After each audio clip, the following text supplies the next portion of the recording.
Hi, Arnold. First of all, I wanted to address the big news that I saw on Embedded that you have a cat called Fish.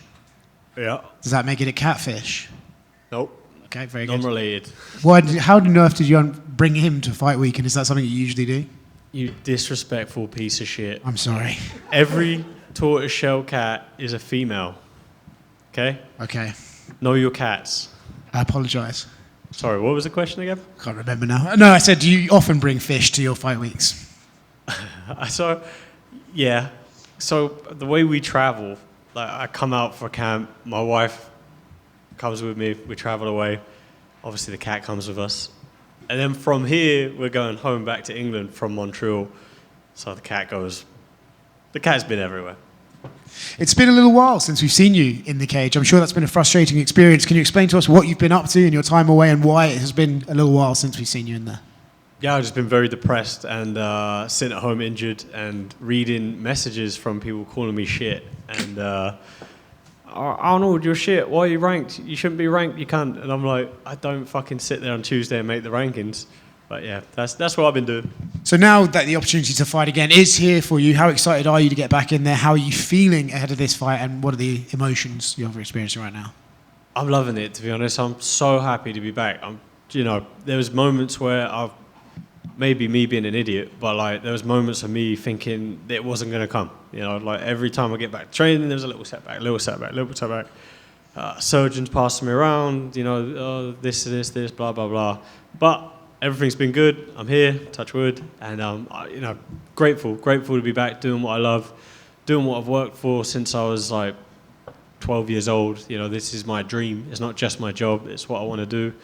And there's a lot more I want to do than just be a guy that fought in the UFC, so. I feel like you're still one of the most underrated people in the division. It would be great to see you get some consistency in there. You are fighting an interesting man in Jean Silva. Curious what you think of him as a person and as a fighter. I'll be honest, I think he's a lovely bloke. He's a nice guy. We had a hug and a handshake and everything. Hugged his wife and that. Yeah, lovely guy. I never thought anything different. I know he does a lot of gamesmanships and stuff, but yeah, he's a top bloke. If he barks at you, are you going to meow back at him? Come on, man. I'm a dog man first. The cat's the wife's. Arnold, happy early birthday. Tomorrow's the big day, Thank you, man. Thank you.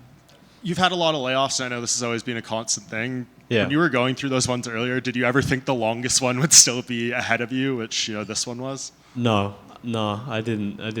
And with this one, it was like the only time I've actually had to step back and not train. The other ones, I wasn't necessarily injured. There was, I ain't going to go into it, but things that aren't in my hands. So, yeah.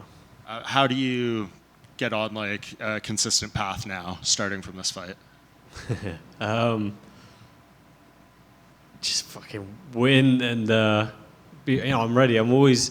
The other layoffs I've had, I was ready the whole year. It was a lot of like scheduling and we're going to the UK in 6 months. We'll put you in there. So if I keep doing that and stay ready, I'm a bit more of a name now than I was then. So I think I deserve a bit more than just the London slot once a year. Like here I am, open up a Paramount Paramount numbered card, and there's a reason I got that spot.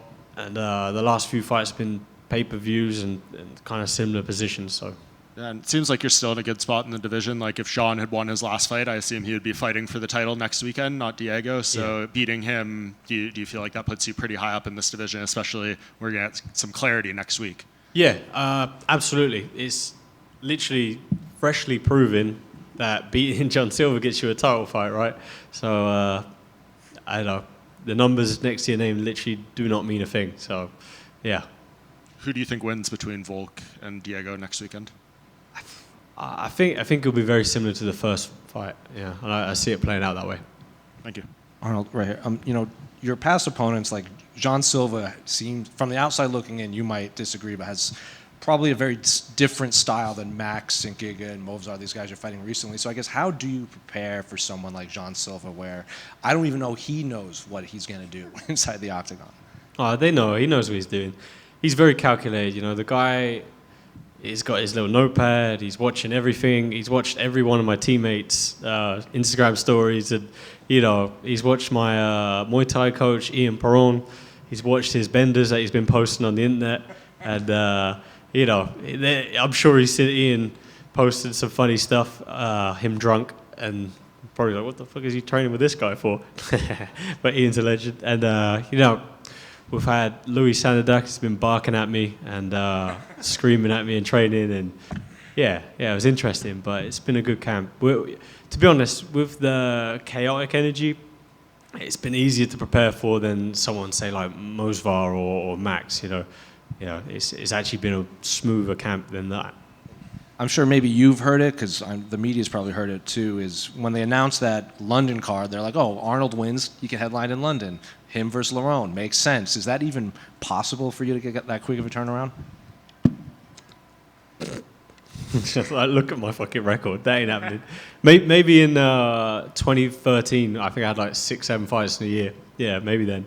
And would you want that, to get that kind of, activity back? Nah, you know what? Like, no. I want to be elite. I'm not like at that stage where I just want to take any fight for the sake of it. Winning here, like, okay, maybe you don't give me a title fight, but winning here, it's a number 1 contender fight next, right? So I don't want to just go, oh, I'll have a 6-week quick turnaround after. I know it's not exactly that, but like, yeah, like I want to be ready, prepared, like world-class fights. I want that title fight. Hey, Arnold over here. So happy early birthday, I wanted to say. Thank you. And tomorrow, it's your birthday. So how do you plan to, I guess, celebrate while still, cutting weight and preparing for your fight? It's the first time in nearly 20 years of fighting that I'm actually going to be cutting weight on my birthday. So that's kind of shit.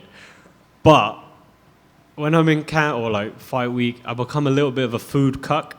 So I'll sit at a nice little chair in the corner, I'll buy a cake for my team, and I'm going to watch them boys eat it.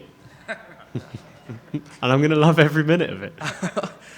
And you're also, you're very active on social media, Twitter, YouTube. How challenging is it for you to, I guess, promote yourself and your personality while preparing for such a big fight?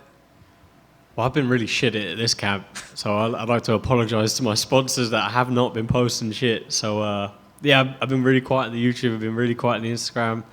I've just been enjoying the training, it's good to be back into a camp, and yeah, so it's not very difficult, this camp, I just haven't posted shit.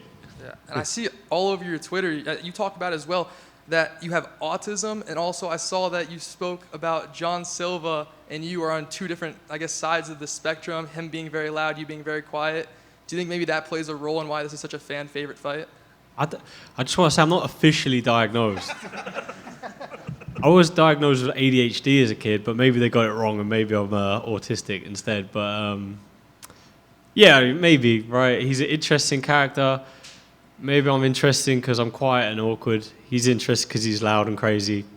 Yeah, but maybe that's where we've got like a mutual respect for each other, because we're like autism brothers,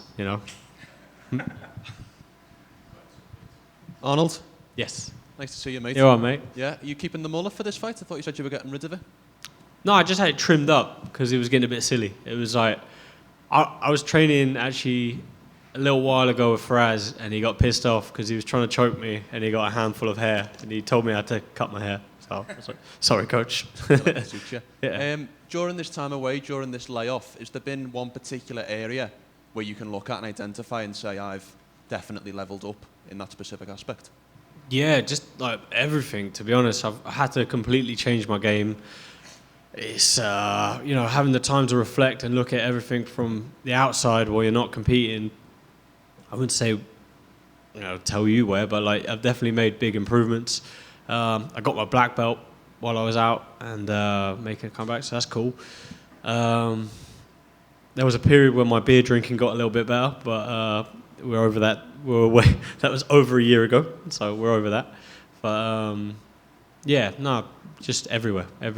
I know it likely will have been difficult and challenging in certain aspects, but has it been a positive experience? Is there a shining light you can take from it? Absolutely. Like, I was not over anything. I was never like sick of training, or like not even close. Like, I love training, it's what I do. But like having this layoff and being forced out of the gym for a little period, definitely sort of reinvigorated me, gave me a whole new energy and a whole new appreciation for being able to do this job, you know, to chase this dream. And basically, I'm just grateful for everything I get to do, the life I get to live. You know, I'm in Vegas about to fight some guy in front of thousands of people with some of my best friends around. Like, what the fuck? What's better? Best of luck, mate. Thanks, man. Hey, Arnold, how are you gonna react if he does his famous like spamming of the high five and forces you to be nice and stuff? You can't force me to be nice. I'm literally like the nicest guy you'll ever meet. Like, come on, man, what are you gonna do? You know what? I'm gonna counter him. I'll high five him 2 times for every one he does. How about that? You'll watch the shittest fight you've ever seen. It'll just be 2 blokes having like a handshake and a hug and a, you know. He'll go to, you know, what is it? When he walks in the cage, I'll be there like, no, wait, you first. I'll hold the door. We won't even get in the fucking cage.